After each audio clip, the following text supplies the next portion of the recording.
For the third year and counting, Richard Skipper has been celebrating the artists you love. Richard Skipper is all about celebrating life, art, and his guest body of work. Please join us while he showcases these diverse and talented individuals. Here's Richard Skipper. Happy Tuesday, everyone, and welcome to the latest edition of Richard Skipper Celebrates. Who or what are you celebrating tonight? Before we begin, I want to say that my thoughts and prayers are going out to Cuba and to Florida tonight. I hope that you're safe and that you are well taken care of. Contrary to what your governor is telling you, get lots of water. Get it. If the shelves have it, get it. I want you all to be safe and sound. What are you celebrating today? I am celebrating the incredible Nicole Henry. I have been listening to her all afternoon, and as a result, I am in the greatest mood tonight. And Nicole just arrived in her hotel. She literally ran in to do this interview tonight, so I am thrilled that you said yes to being here, because you are one of the hardest working women in show business. Where are you tonight, first of all? Well, actually, I'm on a mini vacation with my mom and my sister in New Orleans. We just arrived truly within the last hour. Wow. And you are on a vacation and you're here with me tonight? Yes, because we had to reschedule a couple times, and I was like, I can't continue to do this. I was like, I'm just gonna do it. It's gonna be an hour. It's gonna be fun, and I love that that was so sweet when I got online and you were like, have your mom and your sister join us. That was so sweet of you. That was so sweet. Threw them out of the room, folks. I was like, Mom, it's happy hour. Go downstairs. It's happy hour. No, so you literally just got into why New Orleans? Have you been? I've never been to New Orleans. Interesting that you say that. The last time I happened to be here, my mom was actually working still, and she was down here for a conference. So I came and joined her, and it just happened to be the French Quarter Festival. So I wound up seeing some great live shows for free down at the French Quarter. And of course, we had beignets, and we went to Acme Oyster House, which is where we're going to go for dinner tonight.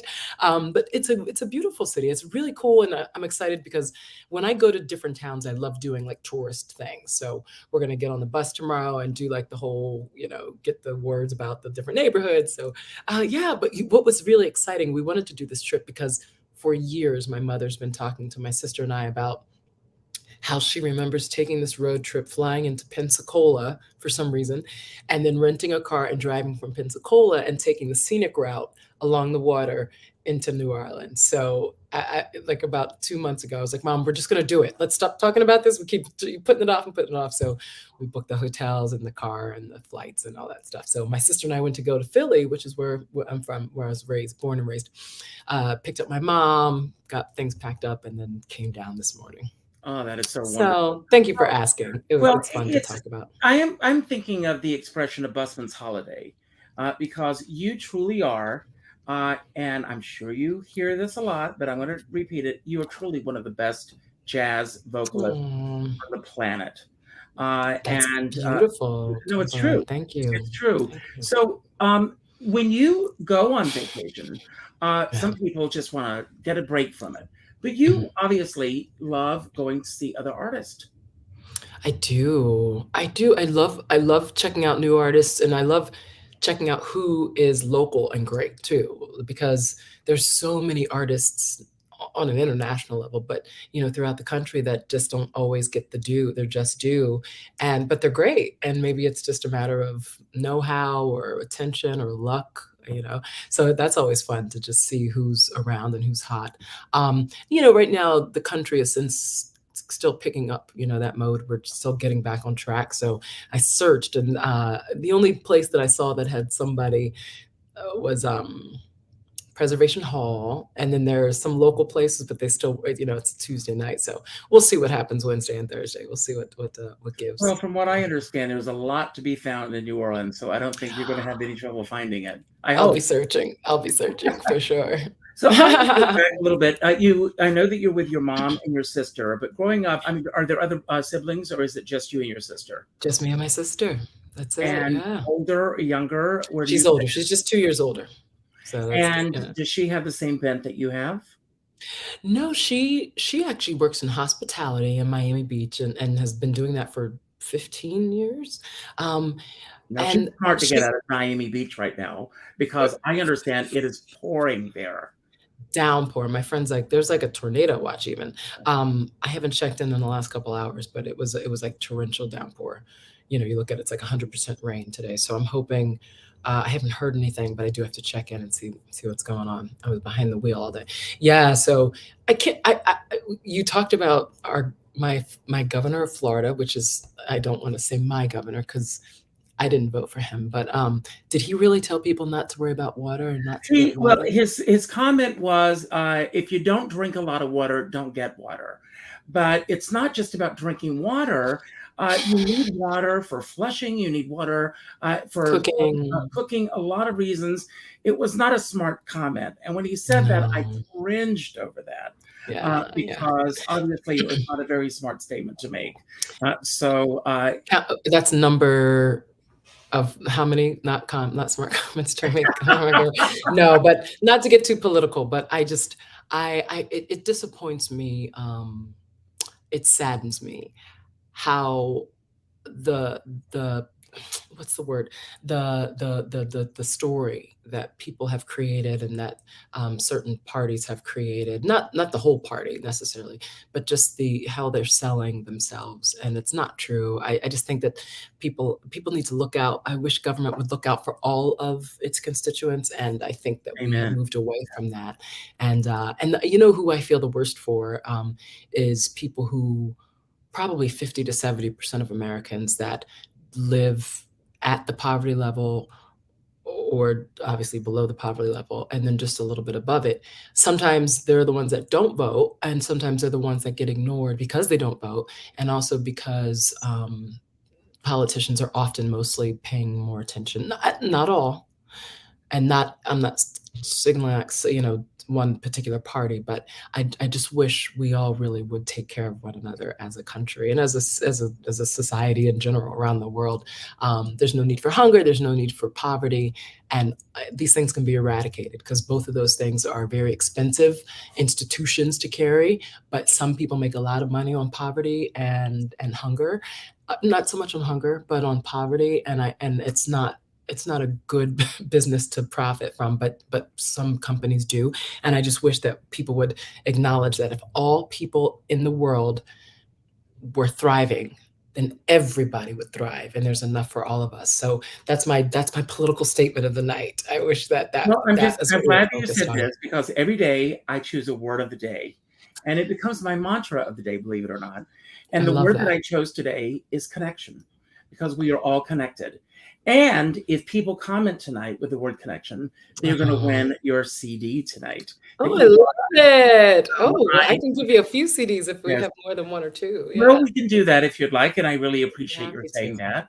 Love So to. you heard it here, everyone. Yesterday So was wisdom, right? I love it. yes, that's Yesterday right. was wisdom, and today You is were connection. I watching. love Thank that. Of you. course. Thank you. I Thank love that. I love that. Well, thank you. So, I want to ask. I want to go back. The household that you grew up in. You grew up in Mhm. Philadelphia. Did you grow up in a musical household? In a sense that we listened to music a lot. My parents listened to music all the time. We used to complain when we would be driving to school, when we used to go to school in Philly, because we actually grew up in Bucks County, and we'd be like, "Oh, why do we have to listen to the oldie station? Why, mom? Can't we listen to this?" So thank God she did, because I know all the oldies music and all the great soul music from the '70s in Philadelphia, Teddy Pendergrass, Marvin Gaye, all the great stuff, and then of the '60s. So we listened to my mom's music and my dad's music. And then we also listened to classical music a lot. My mom played classical piano, so we had a piano in the house. And on the weekend, she would always pull out her music and start playing. And so we'd wake up to that. We'd listen to gospel music a lot. And then my mom would dance with my sister and I, swinging out, she would call it, the 1, 2, and 1, and 2, and 1, and 2. She would always be dancing with us. So in that sense, we grew up in a musical household. My mom wasn't necessarily, after I think high school, she was a concert pianist, but then she didn't do much more, but owned a piano. My dad loved singing in church choir, and his sister, however, to this day is still an amazing, magical. You hear her voice just talking, and it's like, whoa.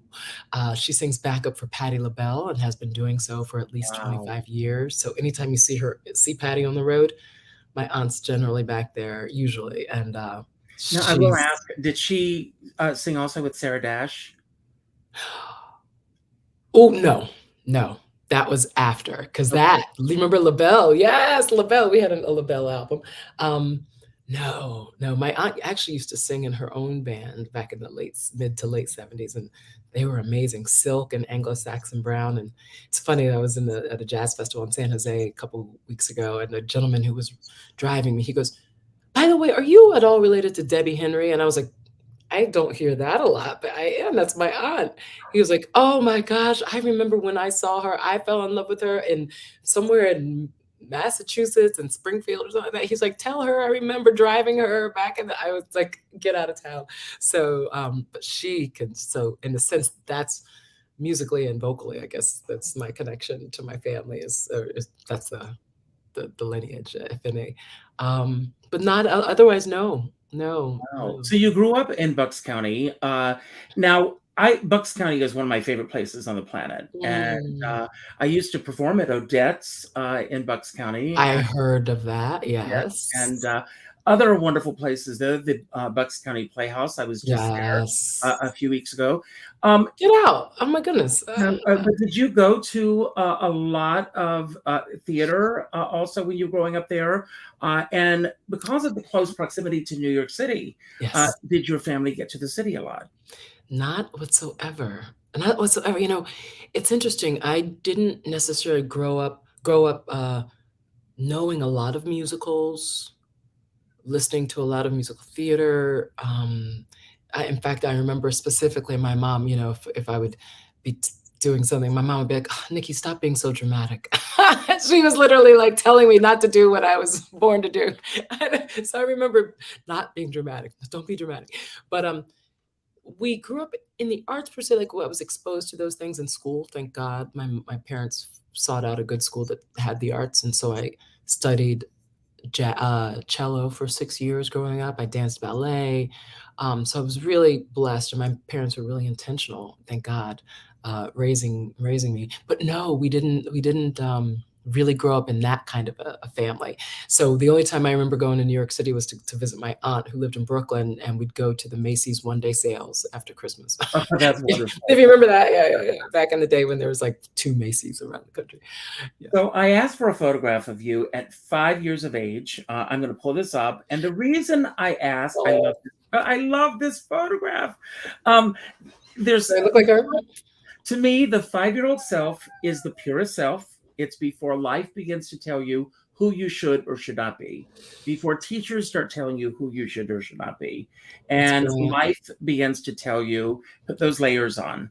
So what do you recall looking at this photograph about this little girl? Her dreams, her Richard, I'm so happy that you're asking me this question, because I have an annual concert that I do in Miami, and I call it the winter concert, although it happens in the fall, but it's always in early December, and I pick a theme every year, and this year the theme is When I Think of Home.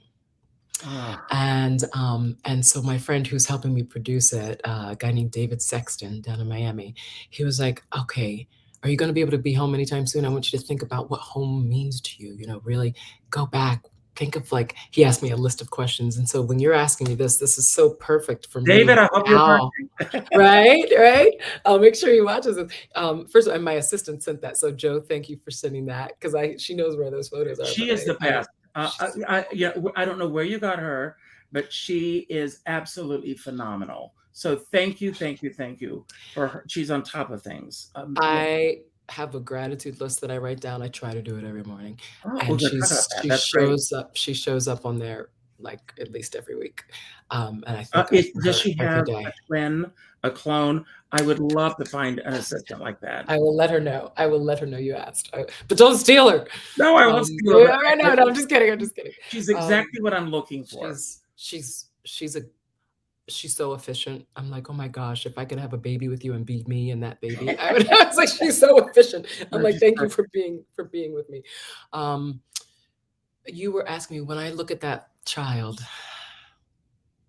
I love psychology and thinking about speaking to that child. And, the thing that I remember, one memory, and I'm going to have to start going through these memories because I'm also studying storytelling and doing a deep dive into books about storytelling. I listen to The Moth a lot, and I just bought their book about Oh my storytelling. God. Isn't that a I great love show? those books.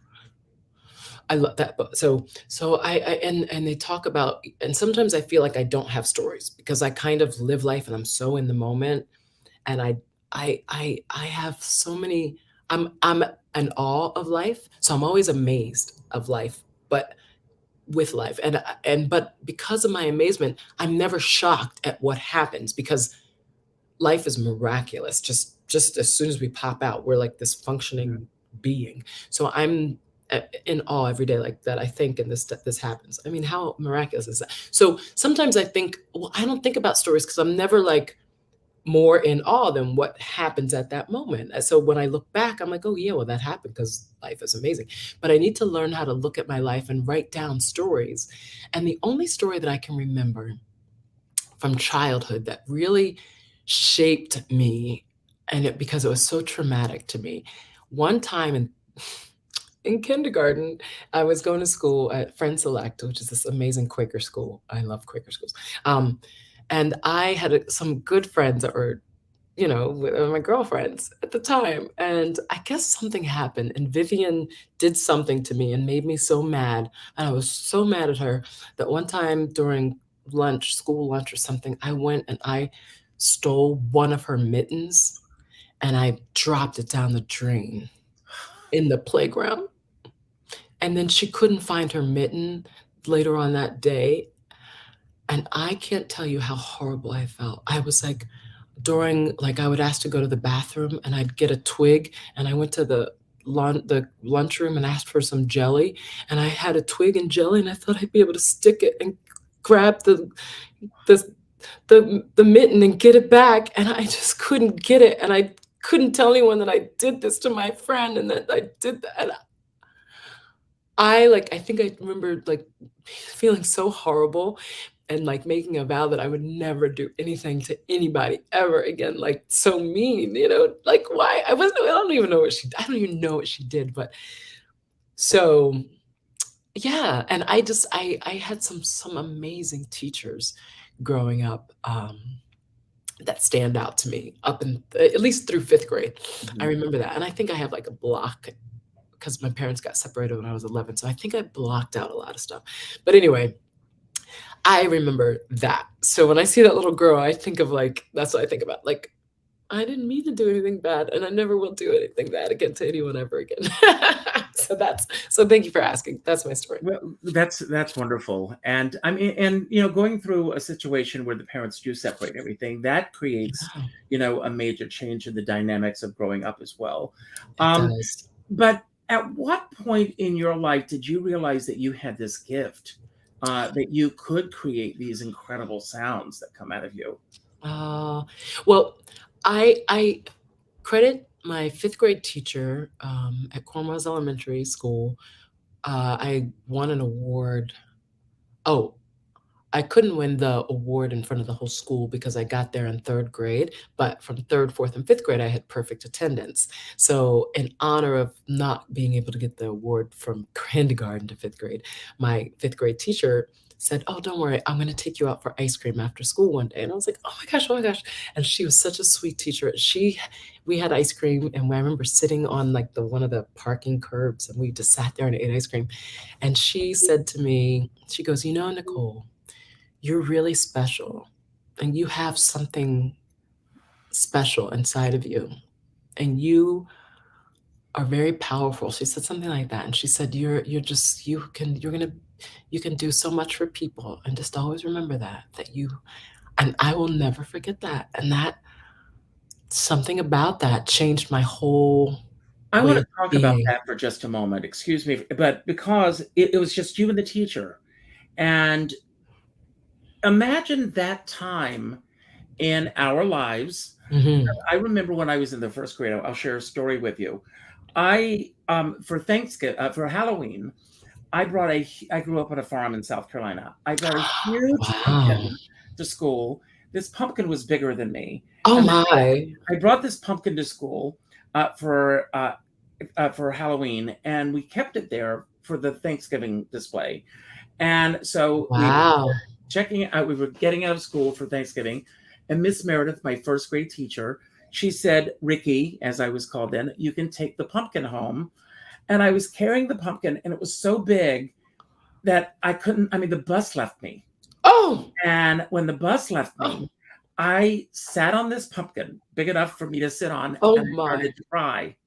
And I was sitting on this pumpkin crying when Miss Meredith came out of the school and saw me. And she says, don't worry, Ricky, I know where you live. I'll drive you home. And I think about, and Miss Meredith was so special to me. And our family moved in February.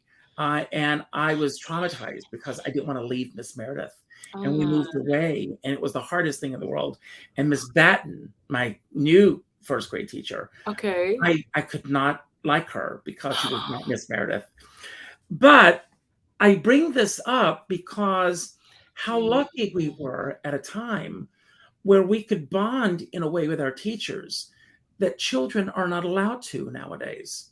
If a teacher So was to sad. take a student out for ice cream after class, charges could be brought against that teacher in today's world. Seriously. Seriously. You're right. That's a beautiful story, by the way. What It's part of true. South Carolina? What part of South Carolina was that? Do you remember what Just city? outside of Myrtle Beach, Conway. Oh, wow. Oh, sure. I've seen that sign on the highway. One thing that broke my heart was when my dad was a teacher. After he had a career, a professional sports career, and then he became a teacher and an athletic director for a delinquent boys' school in Philadelphia. So these boys had gone to juvie for whatever reason, but they could attend this school, and a lot of them lived in foster homes or their real homes. So they were, tough kids. But my dad, being an athlete, and then being he was such a he is such a gentleman, and he's just a good, if you met him, everybody loves him, and he's a handsome, tall, 6'9.5". But he said, and when he told me he was going to retire from teaching in early 2000s, he said, Nikki, I just can't do my job anymore. I can't pick the guys up from home. I can't drop them off at home. I can't drive them in the car. I can't jack them up against the wall if I have to. Because that's what you have to do to some kids. I know. Kids, and I'm telling you, not even the juvies, the kids in schools nowadays, somebody needs to jack them up against the wall. Not that no teachers I mean, my dad was never going to really hurt a kid, you know what I mean? But like you said, we were so lucky to grow up in a world where it wasn't as litigious as it is today. The people are out of their minds. And plus, I don't know where parenting is gone. And I don't know when all these parents think they have to be best friends with their kids growing up. It's like, what? You're the parent. My father went to school the first day of school, all through, and I've told this story before, but all through the first through the 6th grade. And I was petrified he would do this in junior high. He didn't. But he would take us to school, and he would meet my teachers, and he would say in front of the teacher, from the moment you walk into this classroom, that's your parent. And if they tell you to do something and you disagree with them, you'll bring it home and take it up with me, and I'll take it up with them. But you don't talk back to them. You don't question anything they do. You follow their advice. And also, not that I'm in favor of this. I'm definitely not in favor of this. But the idea that I could be paddled in school put the fear of God in me, and I never crossed that line. But even it was a fear of something. It was the fear, and I knew that there were repercussions if I crossed the line. And I feel that there need to be boundaries put on kids that are not there nowadays. And also, it's a shame that teachers cannot bond with kids the way that our teachers did, because I have a special relationship with all of my teachers in school, and the bus drivers and people that I went to school with, and that are special memories for me. It's a wild world now. I think so many things have changed, and they'll never be the same. Never be the same. I just had a friend of mine had his 50th birthday party last Saturday night, and he invited people from his middle school years, high school years, people that got him into different, different jobs and all parts of his life. And so we were all there, and we were talking about how much fun we had in Miami Beach in the 90s and early 2000s, but mostly in the 90s, when we can go out and have fun and not be on video camera the next day on social media, because we never would have had as much fun. Not that I did anything ridiculously sinful, or but but you can't live without feeling like you're being judged or watched. And who wants to be under that microscope all 24/7 in Exactly. public all the time? And I feel so bad for children nowadays because they just don't have that childhood anymore. I mean, can you imagine kids? I remember watching this on a 60 Minutes special when they talked about kids and their cell phones. Somebody got grounded and they got their phone taken away from them for the weekend. And the kid literally went into depression and was like, oh my gosh, what are they saying about me on social media? I can't be there to defend myself. And it's like, what? I Yeah. So actually had anyway, one on one of my shows, and she actually has a day that she has implemented, a national holiday, where they advocate for kids to shut out for 24 hours. brilliant. And she, and when I heard about that, I reached out to her, and she said yes. She came on the show, and we talked about the work that she's done, and it's a whole movement. And I Brilliant. think that everybody, when this is over, I shut down for the night, and my phones are off Good. until tomorrow morning. And hopefully you'll do the same thing tonight with your mom and your sister. But we want to talk about your singing. Okay. And Oh, thank you. so when you did you start to sing in school, or where did the opportunities begin to happen for you? Yes, I was always in the school choir. I remember auditioning for a solo in 3rd grade, and I didn't get it till 5th grade. But that was fine. I was like, but So you yes, paid your dues. I paid my dues. I was still in the choir. I didn't quit or anything like that, but I was in the choir. Then I was in the choir in middle school. Maybe I got a couple solos in middle school, as I recall. Never for the Hallelujah chorus, which I was like, I can do that stuff too. But then come high school, I was like always singing because I happened to be a cheerleader. The kind of like we were always throwing people up and doing the competition. So I was there for the football games and the basketball games. I would always sing the national anthem, almost like at every game. Um, and then I would do talent competitions. It's like at our local Lions Club happened to start doing talent competitions when I was a freshman in high school. So I would do that every year. So it was like just an opportunity, and then church choir. So it was always just an opportunity to perform, which I loved.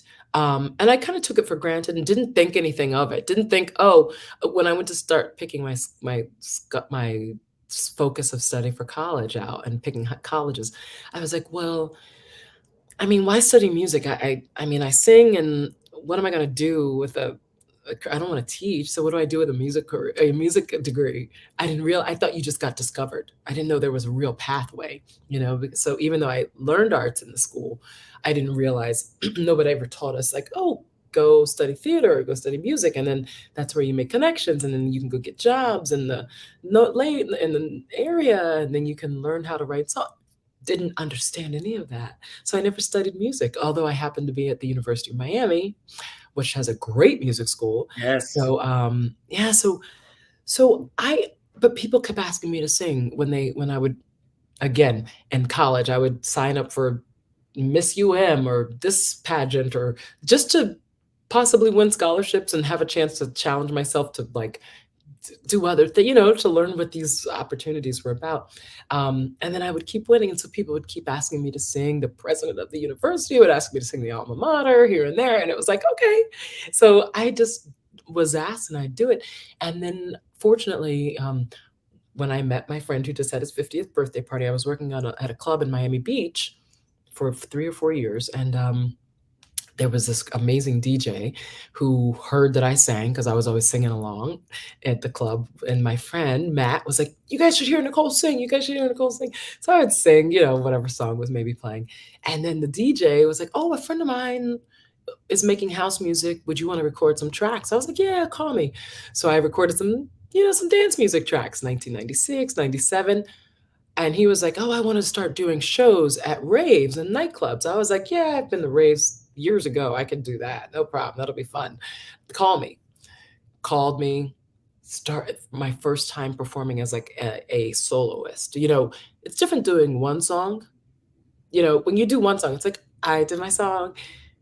But when you have a show to do, I had to do 4 songs in a row. So it's not like you just sing the song. You have to like communicate. Like, to me, being an entertainer is in between the songs. You could be a singer, but to be an entertainer and a performer is what happens between the songs. Again, it's that connection. That was the first time in my life that I was nervous, like really nervous. I was sweating. I was like, oh my God.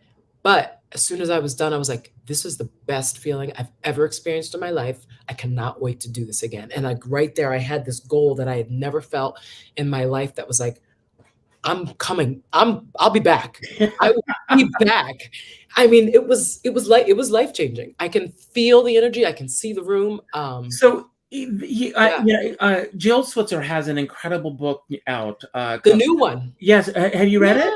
Not yet, but she told me where I can order it. I texted her as soon as I heard about it. I had her on the show a couple of weeks ago, and I'm reading her, and I just got it. I'm reading the book, and and I was just reading just this morning about the passion of a singer.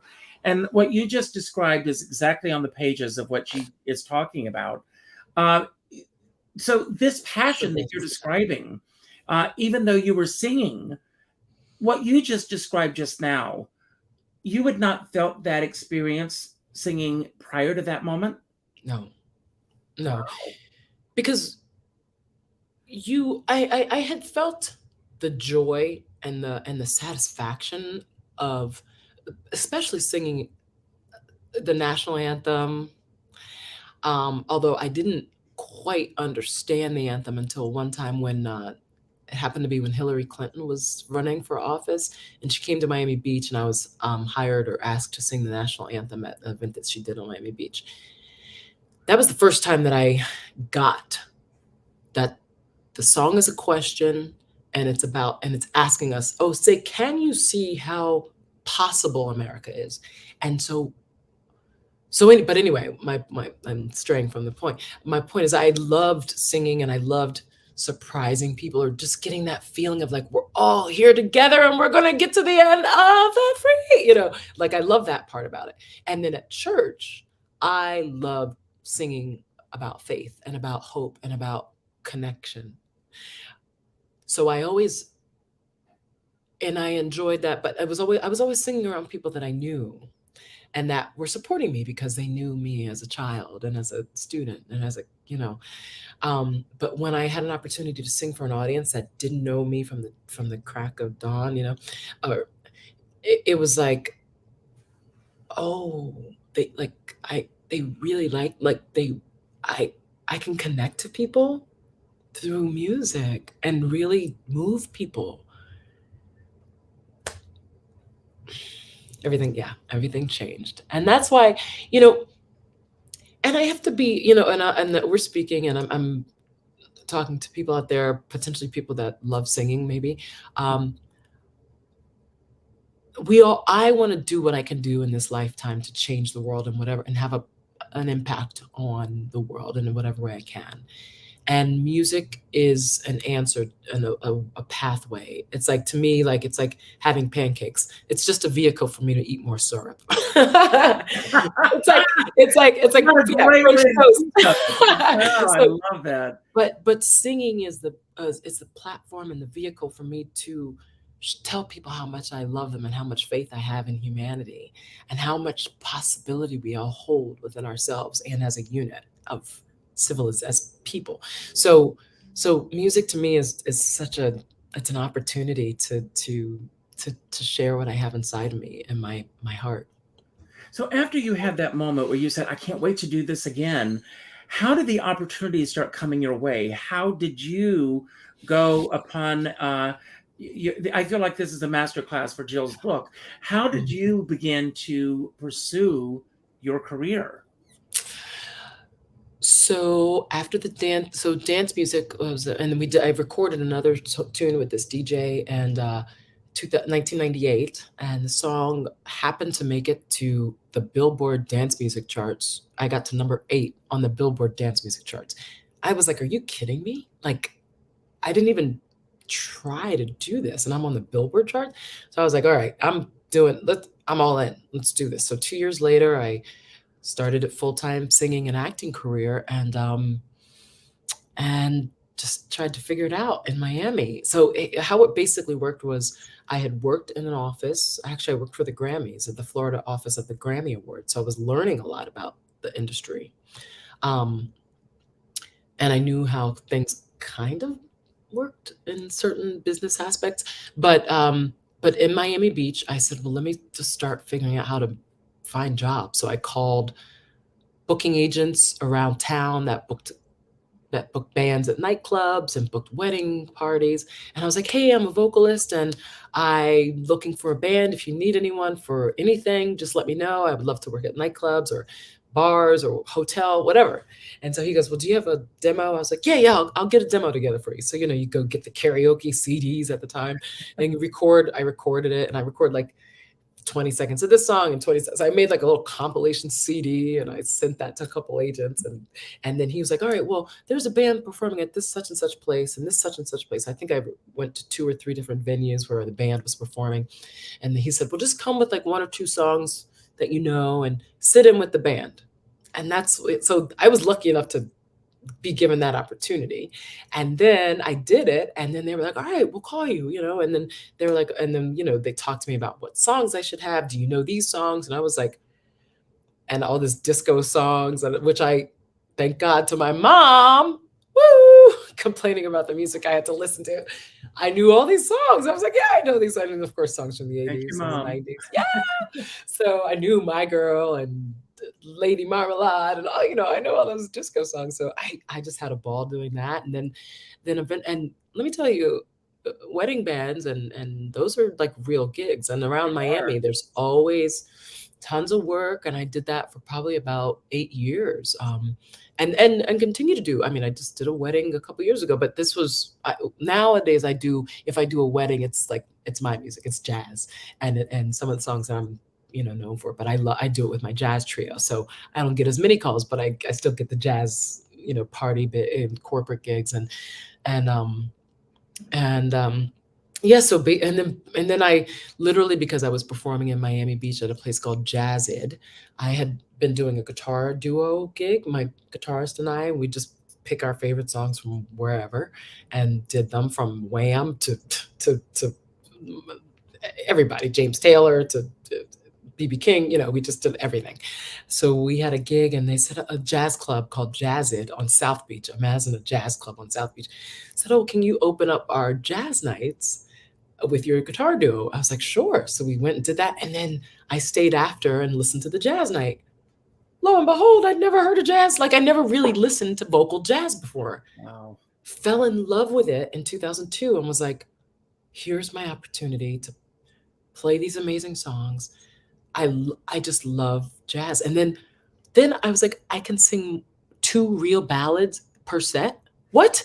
Like you can't do that in the disco world, in the nightclub world, in the bars. You can't sing about 2 and 3 ballads per set. I was like, this is my life. Because I love ballads. So basically in 2002. Is this when you feel that you found your voice? I found my voice probably 3 years ago. I found my voice. Actually, I did find my voice every day. Every day I got on stage, I found my voice. You're always finding your voice. Wow. Well, Jana, I think it's Jana Koch. It's Jana K, but I think it's Jana Koch. Correct me if I'm not. She just made a comment, and I want to go back to that comment because I'm aware of this. First of all, Richard, I just want to say I love you. You're amazing. I'm loving this conversation. Well, thank you. Well, I am too. I am running on at the mouth. So, but sorry. No, thank you. I am loving every a moment of this. But she said that she saw you a couple of weeks. One of the reasons why we rescheduled, because you appeared with, and I'm going to rephrase this. They appeared with you. and that is Michael Feinstein and Melissa Manchester. And Oh, Melissa Manchester, she has been so good to me. yes. I just Oh, absolutely love her. sweet. And Michael Feinstein as well. I just two giants in this business. What He's was such that a beautiful experience man. like? So beautiful. Mhm. What was the experience like for the three of you? Okay, so I'll start by saying I just wrote the thank you letter to Michael like a week and a half ago because it took me 4 weeks to just To compose? try to reflect on how amazing that week was. Yeah. It was incredible. That's all I have to say.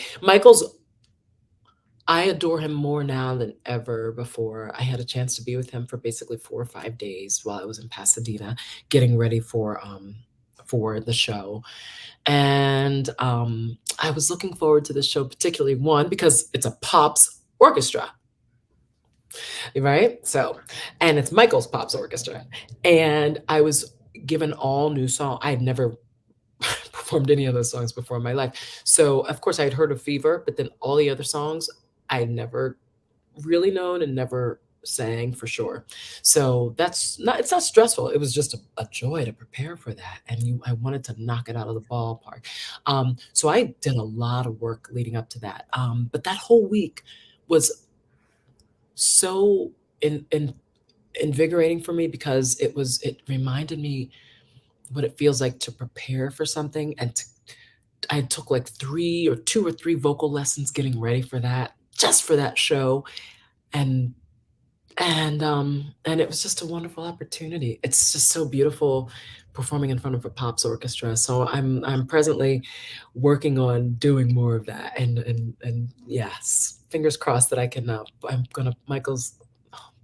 I mean, you Might just help. mentioned an iconic song like Fever, and you said this is the first time that you had performed that song.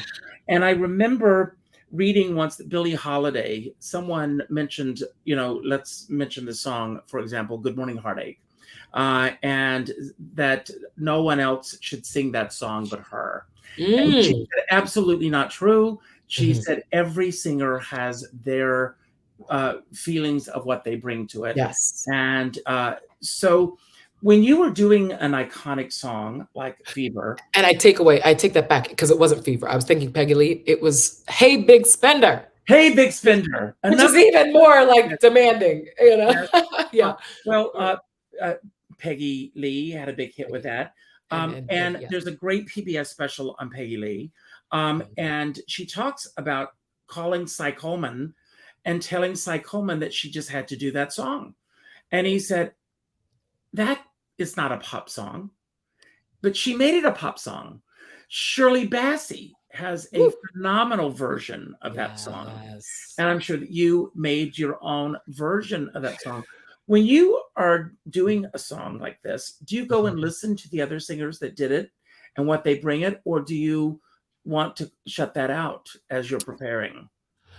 I always like to reference the original and maybe a few other versions of that recording 1 or 2 times so that it doesn't. But unfortunately, I had Shirley's in my head because I've listened to Shirley's version for years. Peggy's is so different and sultry and like and I Peggy's saw both of them in concert. Stop I it. was lucky enough to see Peggy Lee in concert. I'm so jealous. I mean, there's so many people I missed falling in love with this music so late in my life. But I wish. I mean, that's how I feel when I watch Michael and go to, I saw Lorna Luft and all these, Betty Buck. I mean, so many that are fortunately still with us. But so I try to listen to the original and I try to only do it a couple times so that I don't memorize what they did, so that I can always find Nikki in the song. And I mean Nikki, not Nicole Henry. Not, I just want to hear my voice and think of, I don't know, I look forward to reading Jill's book, but I approach singing like actors do. You're an actor too, I'm sure. Well, Jill just said that you channeled Doris Day even. Now I shouted from the high Yeah. Now that one I listened to a bunch because I love that song. I love that That song. was my husband and I, that was sung at our wedding. So that, And yes. I had never really paid attention to that song. Okay, so between you and me and whoever's listening, I am going to work. I want to work on probably a Doris Day show, a Doris Day project. But my gosh, what that song was like! I wish I have to show you the video. I have a little bit on my phone. Oh, I'd love to see I it. love that song. I mean, that's a great that you mentioned that song. That blew my mind. I was like, I'm so happy. And that was like the last song I said I wanted to do because Michael was like, "So what do you think about this song?" And I'm like, I think I love it. I think I can't wait to, because I didn't really get the songs until anyway. I had to So jam in. Michael chose the songs that he wanted you to sing? He presented some songs to us because Okay. it had a specific theme and he had the artists in mind. So Peggy and Doris, my friends Oh, Peggy wow. and This Doris, is great. my mystical friends. And so he proposed some songs to me and certain arrangements. And so I think I maybe said, nah, one or two songs weren't quite me, but all the rest, he's so spot on. Oh my gosh, Michael is just so beautiful. He's the Anyone best. out there And listening? Michael, I want you on this show. So Michael, come on. Oh, So I'll slide that in. I'll tell you him. slide it in, slide it in. He's so So beautiful. for the fun of it, I've got some wind down questions, and these are just for fun. Let's do it. The word of the day is connection, everyone. Yes. So you will get a CD. And the first question, and these are just for fun of it. What's the most surprising self-realization that you have ever had about yourself? And is that a question for me or the Yes, audience? for you. The most surprising I was taking, part of my growth as a person in spiritual growth. I went to, what are they called? Some workshops that they had. Landmark. I did a couple, one or two, or maybe even three, sessions of Landmark, and I found them to be. I mean, I didn't go much beyond three, but I found some of what I've learned from them to be really helpful and amazing part of growth, self growth. And one of the things they had us do was go to some people. I think this was, I don't remember. I think it was from them. They said go to some people that you appreciate, respect, and love, and ask them what they think of you, or some, I don't know. And then I went to one friend of mine and I said, so, overall, what would be like 3 words at how you would describe me as a person? And they said, Nicole, you're very like calm, and you feel, it seems like you're like, you've got it all together, and you're very thoughtful about what you do. And Richard, that was like the first time in my life that I was like, that's not me. I'm like, in my mind, Richard, I'm like, Good. and I'm insane. Like in my mind, I was insane. I'm a buffoon. Like I love joking all the time. I don't take anything seriously, was what I thought. So when they told, I was like, who I was just so taken aback. And then when I thought about it, I was like, oh, I guess I could see how someone could think that. And then like one other person said, another person that I asked about, they said this something similar to me too. And I'm like, maybe I do have it all together. Maybe I am like, I have a purpose, like it blew me out of the water. So that was a very interesting, because I'm a clown. My dad loves to joke all the time, and I love to joke all the time. So, and at the same time, while I'm very sensitive, I believe in life, and so I don't worry about things a lot. So I never took myself I don't take things as seriously sometimes as they are, but I really do, because I'm like a type B trying to be a type A. So it was really life-changing for me to ask those questions of people. And I would encourage other people to do that too. But only people you trust, and in a way that's beneficial. Don't ever, 4 agreements. That was another life-changing thing. No, 4 Agreements. The book, I've got it right up here on my shelf somewhere. One of my favorite books. One of my favorite books. I try to quote it, and I try to recommend it to as many. That was another I life-changing. wrote to him to have him come on my show. He's not doing well. He's still with us. And his Wow. wife wrote and said that he was not doing well health-wise, but she appreciated my reaching out to ask him to come on Oh, the show. That's Uh, beautiful that they got back yes. to you. Yeah, that's a great idea, yeah. But do you know the Mm. story about the six blind men and the elephant? No. There's a great fable, and six blind men, it's an Indian fable, and they Mhm. all go to meet an elephant. And afterwards, they say, okay, what is an elephant? And one comes back and says, an elephant is a giant fan because he touched the ear. And the other one says, no, no, no, an elephant is a hose because he touched the trunk. And then another one, no, he's a tree trunk because he touched the leg. And the idea is that it's an elephant is an elephant is an elephant, but six different people had a different idea, and Yeah. everybody will have a different perception of how they perceive you. Yeah. But it's a powerful thing to, without bias or without judgment, to really listen to what people who have known you for a while tell you. Mhm. It absolutely it was empowering to me. If you're willing, And yes, if I mean, I guess it could also be eye-opening for someone, because maybe someone could have said something that was a little more negative, but helped me say, "Oh, I need to change that about myself then, if that's how more than one person sees me."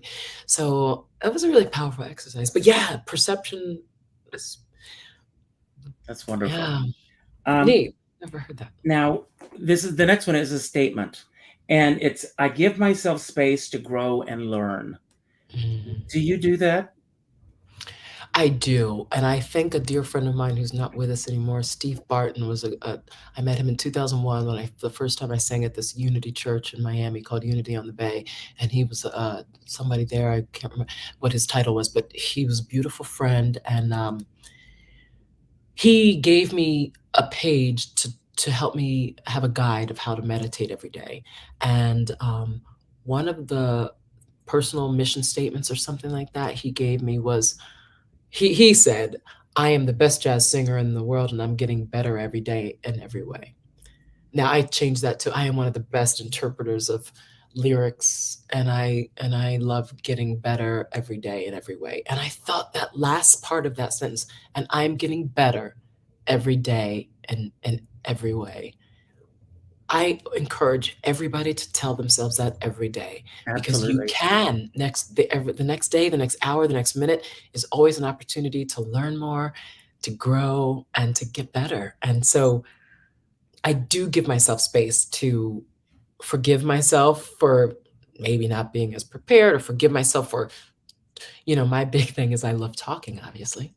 And so during my shows, I have to like really try not to talk too much, because I feel like I'm hanging out with friends, that like I get this opportunity to have an audience and to share myself. And I have to remember that you can't talk too much, because Well, people are there to hear Nicole, you I sing. think you should give yourself permission to talk more. Oh, thank you. Divine, Thank you. give yourself that permission to do so. I have this great, it's called a persuasion deck, and I pulled a card. It's called Oh. a fair card. I'm going to read this, and it says, Wait, that card is called fair? it's called fair. Okay, Yes. fair. Okay. Tell the other person that they aren't being fair in an argument or a negotiation. And we're going to talk about career for you in a moment. Mhm. When you say this isn't fair, people reconsider their decision. No one wants to be perceived as an unfair person. Mm. In your career, has there ever been a moment when it comes to your career where Mhm. you felt that something was unfair and you were able to turn the other person around to get what needed to be done in order to move forward? Wow. That's a lot of I'm sure there are one or two examples I could give, and they're not coming to me right now, like, because there's a lot in that. Um, Sometimes it's about, sometimes in my past, I've negotiated my own deals for gigs, Mhm. and I've had to put my foot down and say X isn't fair, and stand up and justify why Y should happen or Z should happen. Um, and those things have changed. or I've passed on things. You have to do that but that's a really good question. And I do like to, especially when it comes to business, I like to tell people what I think and what I feel, because why bother doing anything if you feel like it's not fair, and then nothing's ever going to change if you don't speak up about it. So yeah, that's a good question. I want you to pose that question to me on paper so I can look at that and think about that. I will, and Yeah. and we'll do this again some other time, and we'll I would love that. think that question. I want to ask you one last question. Looking back at this little girl that we saw early on in the show, if you were to go back and have a conversation with her, looking back at everything that's transpired in your career, what would you say to her today? I would say make note of every beautiful thing that happens to you every day. Make more notes and remember more. Oh, there she is. Oh, Yeah. I would say tell more people at a young age that you love them. Well, I think I'm going to tell you, I love you. I really do. Richard, So thank you. I'm so glad that you did I this. love you back. It Thank was so you. great to be here. I'm Don't so go anywhere delighted. for a moment. We are going to give away a CD. And thank you all for being here tonight. Love it. I had a Yeah. blast, and we'll That's see. brilliant. I love that you have that. Hey, Tess! This is what. Oh, she's been leaving comments all along. Jana! See, Jana, do you know Jana Koch? No, I don't think so. Did we meet Jana? Did we meet at that? Well, Jana saw you at the Pasadena. Pasadena. Okay. So I will put you definitely in touch with each other. Please and do. Jana, it means so much that you're here tonight. So make sure that you reach out to me later so that I can put you in touch with each other to get the CD. Yes, let me know what CD you want. So Jana, please reach out to me later. Don't go anywhere for a moment, Nicole, because I'm going to say my final remarks for the evening, and then you're going to have the final word tonight. I want to thank everyone for being here tonight. As I said, the word of the night is connection. It's all about connecting. We've all connected tonight on a level. Other people will be able to watch this show later, but they weren't here live. And I know that I can say this for Nicole. We don't take it lightly in this business when you show up. So the fact that you all showed up tonight means a lot to me. So thank you for being here. I hope that if you had a great time tonight, that you will leave a comment on YouTube after tonight's show, that you will share this with your friends, and you will tell others. Those of you who know, see the show, I got a phone call this morning from Jeff Harner, who is one of my favorite people in the business. And Jeff Harner said, Richard, I'm calling you because I'm not sending an email. I'm not leaving a text message. I am not doing a private inbox message. Because, Nicole, I say this at the end of every show. Don't send an email. Don't do a private inbox message. Don't send an inbox message. Make a phone call. Go to your Facebook friends list after tonight's show and reach out to the sixth person that pops up, and reach out with that phone call and let them know what they mean to you. As my dear friend Sean Moniger always says, we're all in this together, but we're not in the same boat. You never know what someone else is going through right now. And I always say, if you're going to go out in a boat, make sure you bring a skipper along.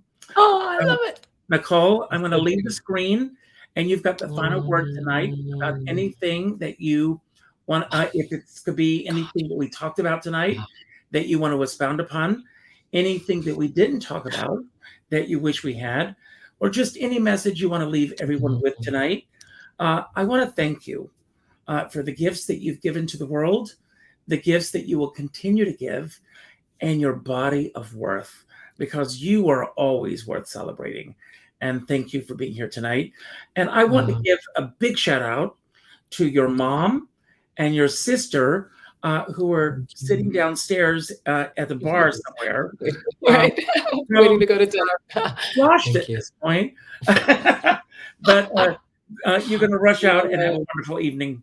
Thank you for doing this. Richard. It's always Richard Skipper, first of all, I just want to say thank you so much for having me. You're a beautiful soul. And I love that the body of worth. That was just, you're brilliant. It's been such a great night. Everybody out there listening, thank you for taking time to be with us tonight. And thank you for supporting us and supporting the hope that we all sing about and perform about and sit here on the microphone about. That's why we're doing this. So stay in touch. Nicole Henry Music on social media and all those platforms, NicoleHenry.com. Jana, Tess, thank you. And continue to support the Songbook, the Cabaret, just great music everywhere and great art everywhere. And much love. Let's continue to take care of one another and love one another. Thank you for that idea. Yes, tell people that you love them and appreciate them because you never know what tomorrow brings. God bless.